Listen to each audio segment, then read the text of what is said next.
এই পৃথিবীতে কেউ কাউকে জায়গা করে দেয় না, জায়গা করে নিতে হয়।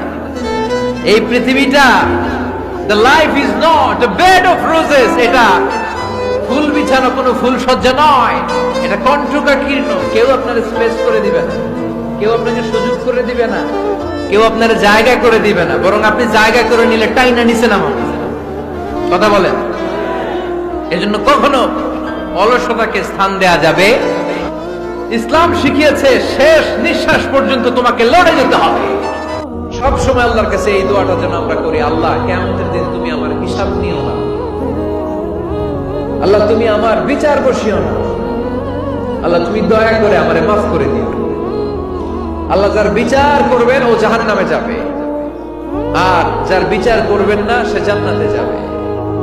আল্লাহ যদি বিচার করে আর পাই টু পাই হিসাব নেয়, নামাজ পড়লি না কেন, রোজা রাখলি না কেন, মিথ্যা বললি কেন, খাদ্যে ভেজাল দিলি কেন, মাছে ফরমালিন দিলি কেন, যৌতুক খাইলি কেন, ঘুষ খাইলি কেন, উল্টাপাল্টা করলি কেন, জিনা করলি কেন, একটার পর একটা প্রশ্ন বানে যদি সেই ভয়ঙ্কর দিনে আল্লাহ আমাদেরকে জর্জরিত করে, আমাদের কোনো উত্তর আছে?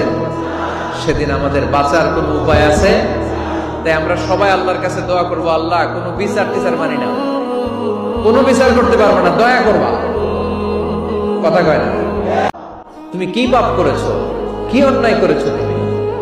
তুমি জানো না আমার রব কত মেহেরবান, তিনি কত দয়ালু, তিনি ভালোবাসার আধার, তিনি করুণার আধার।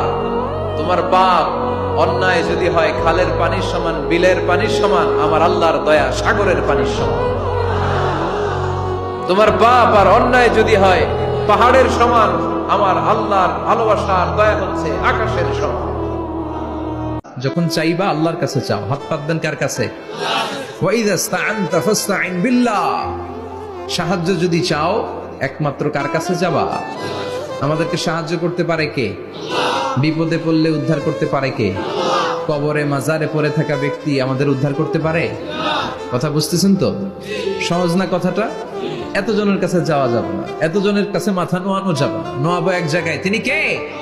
টয়লেটে কেউ ঢুকলে জোরে বাড়ি দিবেন না, চাইলে খবর আছে, কাশি দিবেন, যে একটু কাশি দিবেন এরকম, হ্যাঁ তো এরকম কাশি দিবেন। অথবা পায়চারি করবেন, যদি পায়চারি করেন তাহলে সে বুঝবে সামওয়ান ইজ ওয়েটিং আউটসাইড, সামনে একজন ওয়েটিং করতেছে বাইরে, আমাকে বেরোতে হবে। কিন্তু আপনি যদি ওরা ডাক দেন, কুদ্দুস রে, কুদ্দুস কইবা আমি নাই, কারণ এটা ভয়ঙ্কর একটা বিষয়। আপনি যখন ইউরিন পাস করছেন খুব স্মুথলি করতে হয়, তখন ডাক দিলে পেশাব আটকায় গেলে আপনার ভয়ঙ্কর রোগ হতে পারে। এক স্বামী ওয়াজ শুনে বাড়িতে গেছে রাত 11টায়। তো বাড়ির কাছাকাছি যেতে না যেতে স্ত্রীর আবার স্বভাব হচ্ছে রাতের খাবারটা স্বামীর সাথে একসাথে খায়, আলাদা খায় না। তো বাড়ির সামনে যেই স্বামী ফোন দিছে ওয়াইফকে, এই শুরু করার আগে দরজাটা খোলো, আমি চলে আসছি। তো ওয়াইফ এসে দরজা খুলে দিচ্ছে। এবার স্বামী ঘরে ঢুকে বলে, শুরু করার আগে রাতের খাবারটা দিয়ে দাও টেবিলে, খেয়ে ফেলি। স্ত্রী বেচারি ডাইনিং টেবিলে খাবার দিয়েছে, হাজবেন্ড বেচারা ওয়াশরুম থেকে ফ্রেশ হয়ে ডাইনিং টেবিলে বসেছে, স্ত্রীও বসেছে। তো খুব বড্ড গরম। হাজবেন্ড বলে, শুরু করার আগে ফ্যানটা ছাড়ো। এইবার তো স্ত্রী বেচারি রেগে মেগে আগুন, কি আসার পর থেকে শুরু করার আগে, শুরু করার আগে, কি শুরু করার আগে? হাজবেন্ড বলে, এই তো শুরু হয়ে গেল। মানে কি? ঝগড়া। ভাই কি করে ভাইরাল হওয়া যায়, কি করে পপুলার হওয়া যায়, এটা নিয়ে একটা অসুস্থ প্রতিযোগিতা শুরু হয়েছে আমাদের অনেকের মধ্যে।